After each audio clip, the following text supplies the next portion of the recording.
Hey guys, what's going on? 5869 with some Reborn hype.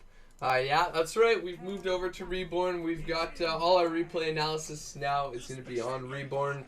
And it is kind of annoying since I lost a lot of my replays that people sent to me in one thread because they don't work in Reborn. So I am going to ask for more replays. If you guys have them, please submit them to me because I do need more now. But we're going to be going over another game from Pasketty, who I believe I've done, I think he played like Wyvern or something last time, which wasn't really my best analysis, I think, if I can remember it correctly. But he's around 4.2k. This time he's going to be playing the mid Lesh rack, and we're going to be jumping right into it here. So, first things first, the item build, Mango, I don't really like whatsoever. I feel like there's very few heroes that actually benefit from Mango. And I definitely don't think Leshrac is one of them. If we take a look at Mango, it restores 150 mana instantly. And it gives 1 HP regen per second, which isn't too bad. However, if we look at Clarity, for, far less gold, only 50 gold, it actually restores 170 mana. Sure, it takes a little bit of time, but it's certainly worth it, especially because it's so much cheaper. Mango is just really only useful for heroes who need that burst mana, perhaps like an Earthshaker, a Gyrocopter. You need to get one more spell off, something like that. Leshrac, on the other hand, though, Lightning doesn't really need a burst mana. Maybe his stun, but I really don't feel like Mango's that effective, especially because as a Leshrac, you really want to get your bottle out as soon as possible, so you can spam Lightning. Which means that really he goes for stun first. Probably don't want to get it. I think there's very few heroes you want to get stun first against. Maybe Ember Spirit, maybe Storm Spirit, but not really. I think Lightning first is 9 times out of 10 kind of the best build you want to go for. And just really start spamming it out, harassing the lane, harassing the hero. The good thing about Lightning is that you can use it to CS. And if the opposing hero is close enough, you're going to be able to hit them with the lightning as well, get a little bit of harass off. Obviously, he doesn't get it there, but we'll just kind of start playing this at 2 times here. So he's not doing too bad. We'll bring up the last hits here. He's 4 for 3, so not bad, not bad. Volker's kind of annoying. Okay. Doing good. 600. If he didn't have that Mango, he would have had his bottle right now. He hasn't even used the Mango yet, so just kind of showing that the Mango definitely not necessary for a hero like Leshrac. He's got a massive mana pool, and his spells are fairly low cost for how big the mana pool is. So there's the bottle coming out. Gonna be all good. Probably gonna look to spam a bunch here. Not doing too bad. Should probably look to block or pull the creep wave back to his range creep a little bit, so it's all good though, no big deal here. He's CSing quite well still, whereas the Invoker's only 7 for 1. So pretty much doubling up the Invoker's CS here, which is good enough in my opinion. Looks like the Invoker's going to go for a Cold Snap Emp, but he's got his bottle anyways. Should probably Bottle Crow the very first one. I definitely think that's kind of what you want to do, especially if the creep lane's moving in towards your tower. Just so you don't miss anything. I think the Bottle Crow right off the bat would have been the better option here. As it is 3 minutes, there's no rune whatsoever, so let's see here. Looks like he's coming up behind this Invoker. Does miss 1 CS there. Is going to get the Lightning and the Stomp. Unfortunately, that's it. Not going to be able to get much more outside of that. Going to get this Catapult. Still doing well, still doing well. Just about the 4-minute mark. Going to grab. No, not even going to get the rune, so this is really annoying. This is definitely when you would have wanted to Bottle Crow here. And is he going to go down? Just getting his boots on time, actually. That was pretty huge. That boots. That was clutch. That was definitely clutch. So, nice little save from there. And we'll just keep going from here. We'll kind of look as to what build he's going to go. In my opinion, I think this is a pretty good Yule Scepter game. However, we will see. Looks like he's really getting focused here. He's actually going to follow it up with a kill. So, 3 mid and he's going to get a kill. Leshrac Dota, what can you do? Doing well, doing well. Gonna grab himself an Invis rune. And looks like he wants to kill the Invoker, but I think the early CS is enough for Leshrac. Like, you don't have to try and go for a kill, mainly because he's already so strong. And once he gets his first item, be it Bloodstone or Yule Scepter, I think he just becomes absolutely, like, disgusting at that point. So, you know, there's no real reason that you need to go get kills right now, right? Like, I think you can just safely stun around. Since he went Treads, I would expect him to go for Yule's next. It looks like he's going Bloodstone, in which case, if you're going to go Bloodstone, you should just go for the Mana Boots first. It's just exceptionally efficient because you're going to be buying that item anyways, so you may as well use it, and then from there, you know, grab whatever boots you may want to get. So, again, if you're going to go Bloodstone, I definitely suggest going for the boots, or the Mana Boots here. Looks like he's really chasing for this kill. Is going to get it. Probably going to pay for it with his life. And not really worth, right? Like, the Invoker's not that far ahead. You actually wrecked him in lane. He didn't get any kills. You got a couple ganks and stuff. So, really, I don't think that was too worth it there. So, going to continue to CS. Going to continue to CS here. Alright, doing well, doing well. Gonna get a tower, gonna get hooked. Unfortunately, not much you can do about that. If we maybe go back here. Oh, Reborn. Whew. Alright, this is gonna hurt. Okay. So not really much you could do there. I mean, he got pinged out by the Doom, I believe, actually. So, getting pinged out by the Doom, you know, something you should be aware of.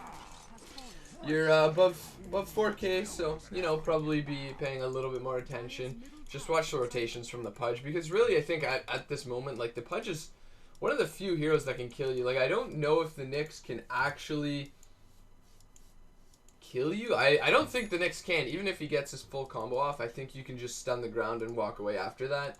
I think Magic Stick is super underrated. Like, the fact that every hero doesn't get Magic Stick in like 99% of games blows my mind. I honestly think that Lesh is a fantastic Magic Stick holder. Or Magic Wand holder, sorry. But I would definitely suggest grabbing a wand. I just think it saves you so much, especially against these ganking heroes. Like Pudge, like Nyx, like Slark, where they just jump on, you get a little bit of a burst. If you've got a Magic Stick to keep you alive for, you know, another brief second, so you can maybe get an important spell off or something like that, I definitely think it's worth it. So, you go bottom. And let me see when you go bottom here, because it looks like, so the Invoker, there's a bunch there. You go bottom like you're gonna fight them, but by the time you start TPing, like, it's pretty much over. You see he's gonna get away. I honestly think that's a TP that you should just cancel, right? Like, I think somebody should have seen the Pudge there, but if you cancel that TP and just like walk mid or something like that, walk to a place that's safer. They've got like 4 heroes bottom, 3 heroes bottom that are just doing nothing, right? So, you know, now you're kind of stuck here. It's really unfortunate. You can't really walk by. They pretty much know where you are, or they think they know where you are. You're gonna need like a couple TPs in. I like that you're on strength treads in case you get caught. That's great. But you're kind of in a pickle here, so we'll see how this is gonna go. Looks like the Invoker misses Tornado, misses the MP. Easiest game of your life. They're still pinging you out. I would still be very careful. You know, or you don't know that they're there, but you know there's a few of them there right now. You're wasting a lot of your time. Nice little play. Gonna stun out of the trees and run. So that's all great. Top tower, meanwhile, you did afford your team a lot of space by having so many heroes stay back there. Looks like you are going to get ganked again, but that's still quite a bit of space there. So unfortunate that you are going to get killed there. There's not really too many heroes on the map, so you should be a little bit more aware of that. Especially as a Leshrac or any, this kind of goes for any patch hero in the meta. People really want to target you. People really want to target you, like, especially a Leshrac mid, a Lina mid, a Shadow Fiend mid. Anything like that, people are always out to get you because your hero is honestly pretty disgusting. They want to shut you down. So, anytime I tend to play some of these heroes, I usually play a little bit safer than I would if I was, you know, just any other hero. If I was a Doom or whatever, whatever. I think it's worth it to play a little bit more safe because people tend to target you a little bit more, especially as like the 1 and 2, like the Leshrac, or the Bounty Hunter, something like that. People tend to really want to kill you, so I would definitely say that as a Leshrac, if you ever play Leshrac again this patch, definitely want to be very careful as we watch you miss that CS in slow motion. But yeah, you definitely want to be careful because people tend to target you a heck of a lot. Again, if you're going Bloodstone, you do want to be buying the mana boots. It's just so efficient, right? Like, there's really not a reason. I mean, maybe for the strength treads, but realistically, the strength tread shouldn't save you that much. It looks like you are going to get a magic wand. That's fantastic. They're all invading your jungle. It looks like you're going to go down again. So already it looks like there's been too much fighting and too much dying on your behalf here. So if we take a look at the fight, it may look like, you know, yeah, you're Lesh, that's sick. You're ridiculously strong right now. But you did see, right before that sentry went down, you did see 3 heroes here. You know there's a 4th one up here. There's a bunch of Techie's Mines that they're dewarding. So I would be very, very careful about trying this fight, right? Because it's just you against 4, and yeah, Leshrak's really strong, and you do get a nice 2-hero stun. You get the lightning off as well, but you lightning the Pudge. Oh, it does actually jump. Okay, so that's pretty huge. But realistically, you're probably just going to get eaten alive here. You get a double kill, which isn't bad. But is it worth it? I'm not sure. There were 2 supports for yourself being a core, and it seems like, oh yeah, it's a 1 for 2 whatever trade. That's awesome, but you are very, very important in this game, and you've died or you know, been out of position a couple times to mean that at 17 minutes you really have nothing. You should honestly probably have your Bloodstone by now, but since you don't, there's really not much to say about that. Maybe might be a little bit more worth it to go into a Yule's, but looks like you're going to just sit on the Bloodstone, and that's alright. Bloodstone's a fantastic item, especially in pubs. Great for farming, great for fighting, great for pretty well everything when you're like Leshrak, Lina, something like that. But I do think you really have to focus on getting this Bloodstone out, and probably not fighting so much here. You got the Lightning, you got Shallow Grave, fantastic. You got a Wand, no, Pasketty. Alright, so nothing more to say about that one. Didn't use the Wand, just a small mechanical thing. Everybody panics when they play Dota anyway, so I definitely understand that. He's going to get a deny as well, which is always the best thing ever. But I definitely do think that this game was a Yule's game, just because of how effective Yule's is. Depending on the way you're facing, sometimes you can Yule's the Pudge before he can ult you. You can Yule's yourself out of a Slark gank. You can Yule's yourself out of a Nyx gank, pretty much. Basically, you're getting killed a lot here, it looks like. And you guys have some fair ward coverage. It is nighttime, yada yada yada. There's not really much else that you can do at this point. You just have to play safe, probably utilize your jungle a little bit more, but your safer jungle. So the 2 camps closest to mid, probably could use those a little bit more. You guys are really going for this fight here. Not too bad. There's a Slark there. Your ult does hit invis units. So if the Slark is invis, you can hit him with your ultimate. I believe even with his, even if he's using his ultimate, but nevertheless, can go. Deward that. Dire's middle tower is under attack. Roshan has fallen to the depths. And you're getting there. You've almost got Bloodstone, but again, imagine if you would have gotten the mana boots.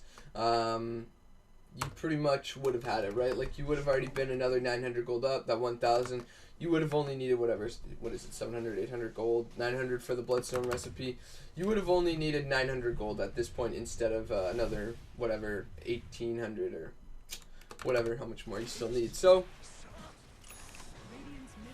still not the worst. You guys are getting picked off a lot. Basically, this team is fantastic at skirmishes, which is why I would probably not get the Bloodstone. I would recognize that they're going to fight early on. They're good at these little fights. They're good at catching you guys out. So Yule Scepter to help keep you alive, or a Yule Scepter to maybe help get 1 pick off or something like that is certainly worth it. From there, maybe move into a Bloodstone. But you know, it's kind of difficult to say. I think Yule Scepter first for sure, though. Probably would have been the best item. And then, yeah, probably a Bloodstone after that. I think you can still afford to get it after that. But definitely a Yule's first. It's still a good farming item. Gives you like quite high mana regen, which is really all Leshrak needs. Some movement speed as well to get you around from camp to camp, which is always great. But really, the Doom probably should have grabbed a mech. And maybe like at the beginning of the game, these are things you should probably be shouting out to people. Like, hey Doom, they're going to fight early. Can you grab a mech? Even though it is Quaswex Invoker, he probably should have gone like Mana Boots mech or something. Like gotten Greaves maybe. That would have been pretty legit. Especially because he's got a farming tool natively. So he would have gotten the Greaves quite early here. Looks like this Venge is really wanting to make a fight out of this. The Slark gonna jump the Anti-Mage. He probably could have ulted him, but it wouldn't have really done too much damage. Doom's gonna throw Doom over here onto the Venge. Not gonna do all too much. He's gonna eat the Doom. Pretty intense game right now, honestly. I could not tell you what's happening. Heal Bomb's gonna do a ton of damage. Looks like you're gonna come in right now. Any cleanup, any kills here. Doom actually the only one that's gonna go down. So we'll jump back to your perspective. And again, it looks like unfortunately, oh no, you're gonna live. Nice. Okay, that's awesome. Wicked. So you guys get some nice picks. Now you should really be focusing on only finishing your Bloodstone. If you don't get an item out at 30 minutes, the game's pretty much over, right? So just gotta focus on having that item. There you have it now. And now you have to play really carefully, because if you lose out on like 1 or 2 fights, this Bloodstone is gonna end up being sitting nothing, doing nothing. Just pretty much wait in your inventory. You get a pick there, that's fantastic. You guys should not be on this side of the map. You know they're all gonna be up soon. You should be telling your team to get the heck out right now. And it looks like they aren't. It looks like you're still fighting. I don't know what's happening right now. You guys got a gem. They're just kind of feeding 1 by 1, 2 into 4, some random stuff like that. So now you guys are actually pretty far ahead. BKB, yeah, you know what? BKB is pretty good, I would say. I still think Yule's isn't bad. BKB is going to be pretty good, though. It's going to have a nice long duration by the time you get it, which is very important. You're farming, you're farming. I would probably jump into your jungle now, just because they're all up. And the Anti-Mage is dead. I would probably make use of your jungle while you can. Because it's going to be very dangerous to farm on the other side of the map and, you know, all that fun stuff. So, probably just walk into the jungle. See, looks like you're going for mid lane here. The Invoker just walked by you, but you wouldn't know that, really. Looks like there they are. You're going for the stun, going for the fight. Nice, nice. This fight's going really well right now. Looks like you're going to get quite a few kills. So, this Bloodstone is actually really paying off. Like, perfect timing. They just start feeding you guys. Looks like you're ready to go for racks here. That hook missed. It probably would have just meant that he dies anyways. And I actually can't believe what I'm watching right now. This is such a big throw. And, you know, okay, I think you guys got a little bit cocky maybe, but, you know. Not bad. Looks like you're going to go down. You do use suicide, so that's great. I'm honestly not sure how pocket suicide is a legitimate thing, but it's all good. It's all good. Going top. Techies is still mining very well. Roshan gets taken by the Dire. Okay. You guys have some pretty legit ward coverage right now. Looks like you're going for a blink next. I definitely think Eul's Scepter is still a super legitimate item. There's a huge fight here. Doing great. Doing great. Don't even need to use your BKB yet. He's gonna die. Alright, fantastic. I'm pretty sure this game's just over now. Like,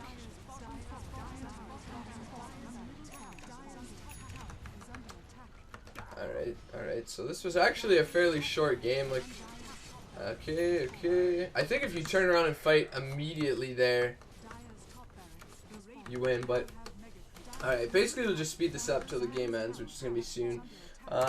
So a couple things. Itemization, you know, the Bloodstone ended up working out. Honestly, it probably shouldn't have. They really fed you at the end of the game there.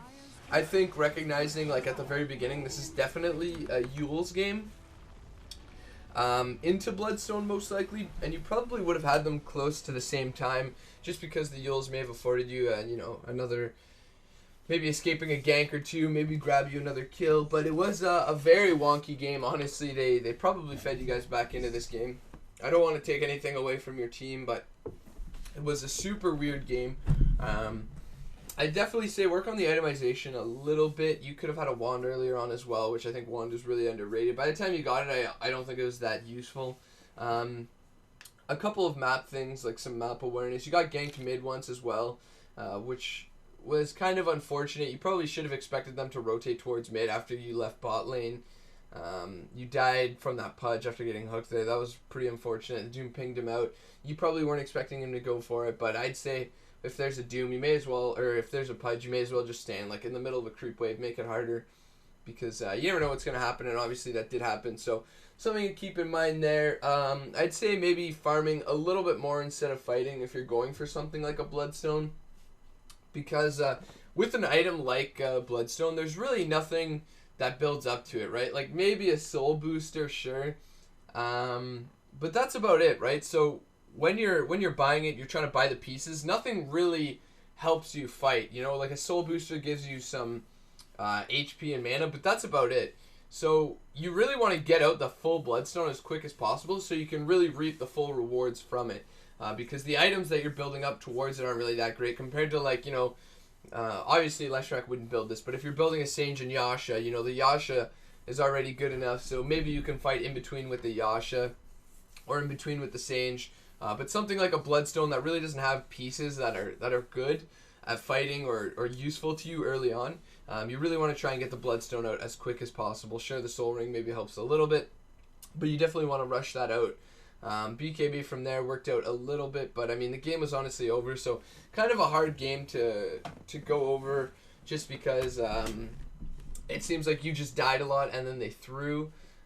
So the only really thing that I could point out about you dying was probably that you just weren't paying, you know, too much attention to where the enemy heroes could be. So I think one of the toughest things in Dota is probably working on your map awareness, but I'm sure you will get it.